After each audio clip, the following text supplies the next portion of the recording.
ప్రార్థన చేయడి మనకు తెలిసినటువంటి ఆయుధం అది. మన కుటుంబాన్ని రక్షించేది, మన యొక్క దైనందిక జీవితంలో కాపాడేటటువంటిది, మన యొక్క ఆరోగ్యాలని, మనకి ఇచ్చినటువంటి క్షేమదాయకమైన ప్రతి పరిస్థితిని దేవుడు కాపాడుతున్నారంటే ప్రార్థనే. ప్రార్థన లేకుండా మన యొక్క కుటుంబాలు సంతోషదాయకంగా నడిపించబడలేరు అనేటటువంటి విషయాన్ని ముందు గుర్తుంచుకోవాలి. ఎందుకనంటే ప్రార్థన మన జీవితాల్లో అనేకమైన కార్యాలు జరిగిస్తూ ఉన్నాయి. మన కుటుంబాల్లో, మన వ్యక్తిగత జీవితాల్లో అటు అనుభవం ద్వారా మనము దేవుని ద్వారా అనేకమైనటువంటి కార్యాలని పొందుకుంటూ ఉన్నాం. దేవునికి నమ్మకంగా జీవిస్తూ ఆయనకి ఇష్టమైనటువంటి బిడ్డలుగా జీవించేటటువంటి వారి జీవితాల్లో దేవుడు కార్యాలు జరిగిస్తాడని పౌలు అనేకమైనటువంటి విషయాల్ని మరి తెలియచెప్తూ మాటలను తెలియచెప్తారు. అంతేకాకుండా అన్ని విషయాల్లో కృతజ్ఞత కలిగి ఉన్నాడు. అన్ని విషయాల్లో కృతజ్ఞత కలిగి ఉన్నాడు.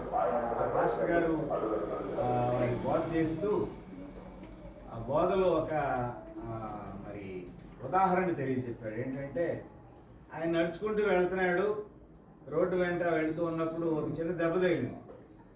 ఆ దెబ్బ తగిలితే గాయమైంది.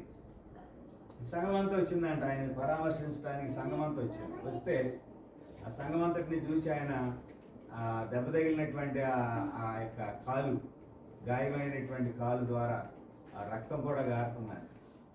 వెంటనే ఆయన ఏమన్నాడంటే, అందరూ వచ్చారు కదా, ఈ రాత్రికి కృతజ్ఞత కూటం పెట్టుకుందాం అన్నాడంట. వాళ్ళు అన్నారంటే, అదేంటండి అయ్యగారు, మిమ్మల్ని చూడటానికి మేము వచ్చాము, మీకు దెబ్బ తగిలినని పరామర్శించడానికి మేము వస్తే మీరేంటి కృతజ్ఞత కూటం పెడదాం అంటారు ఏంటంటే అన్నారంట.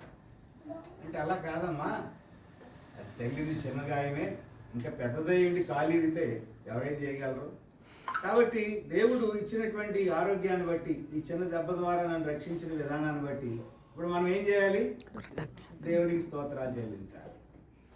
అంటే ఇటువంటి ఆలోచనలు మన జీవితంలో ఉండకపోవచ్చులే, కానీ మరి అన్ని విషయాల్లో కూడా కృతజ్ఞతలు అంటే ప్రతి విషయంలో కూడా దేవునికి థ్యాంక్స్ చెప్పాలి. మనం ప్రతిరోజు ఉదయం ఇచ్చినటువంటి, ఉదయం లేవగానే మనకి ఇచ్చినటువంటి ఆరోగ్యాన్ని బట్టి, కృపాక్షేమం బట్టి మన యొక్క జీవితాలు